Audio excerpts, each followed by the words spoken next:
The Tokyo Olympic Games 2020, UEFA European Football Championship. We have seen the success of these sport events during the pandemic. However, due to the 18 months lockdown in Malaysia, the fields and courts still seem silent. Most of the athlete has adopted online training through Zoom or other online meeting software. But does that really help in keeping their competitiveness? If not, what have they did to maintain their athletic ability?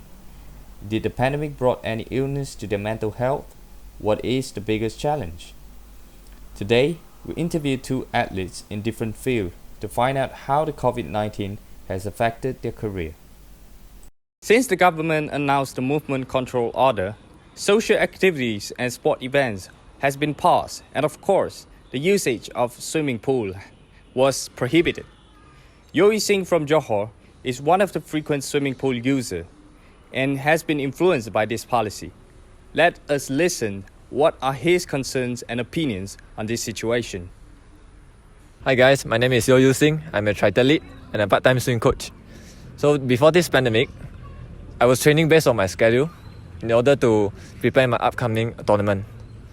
I also teach juniors and pre-competition class in a swimming academy. How has your training and lesson interrupted? So basically, most of my own training has to be done in my house, while swimming training was forced to be cancelled. And of course, I wasn't allowed to proceed with my swimming lesson during lockdown. Did you start an online lesson and how was it? Yes, I did.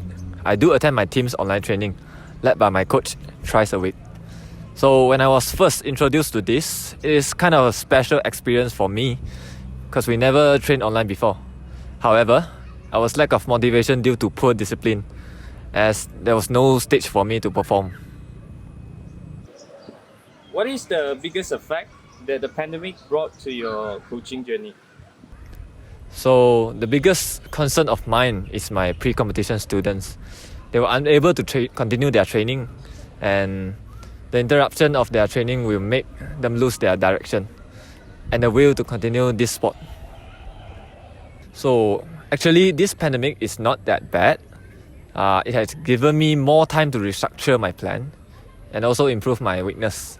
So therefore, I hope my students will be able to compete at a higher level stage, while I also hope I can expand my swimming academy to elevate the quality of Malaysian swimmers. Thank you. Christian is a hockey player and he joined the national junior hockey team since high school. As an athlete that requires intense training to maintain his competitiveness, the lockdown has ruined his plan and brought uncertainty to his career. I am Christian Singh. So I am a national junior hockey player for 6 months, and I'm currently preparing for my junior World Cup, which is going to be held at India end of this year. So, how long has you stopped training since the pandemic? I have stopped my physical training for more than a year, and I just started my bubble training about 2 months ago. Okay. What did you do to keep yourself in shape?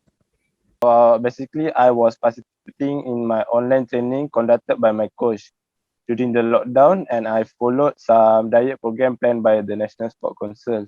Other than that, I did some self-training such as jogging, basic hockey skill training, and after the MCO in order to maintain my physical condition. Okay. At the time where both physical training and online trainings is available, which would you prefer? Of course, I will choose physical training because I was motivated when training with my teammates, and I was able to get immediate feedback by my coach. So, what is the biggest concern of you under this circumstance? I was struggle with my mentality, of course, and because I am afraid that I couldn't catch up for my training this long, and I was worried that I am training for nothing, as no tournament or competition was able to be happen at this time. At this time, I'm having intense training, aiming to perform well during my Junior World Cup, as I mentioned before, and I hope to achieve higher while representing my country. Thank you. After interviewing these two athletes, We know that they behave quite optimistic on this issue. Although physical training is not allowed, they still find the best ways to keep themselves in the game. The pandemic has created uncertainty for the athletes and us. The best moment may be wasted by the lockdown, but they will definitely come back stronger. Let's hope the best for them and look forward for the moment when they sweat on the court and win glory for the country. This is Ko Heng Meng from Monash Sport. Thank you for the privilege of your time and see you next week.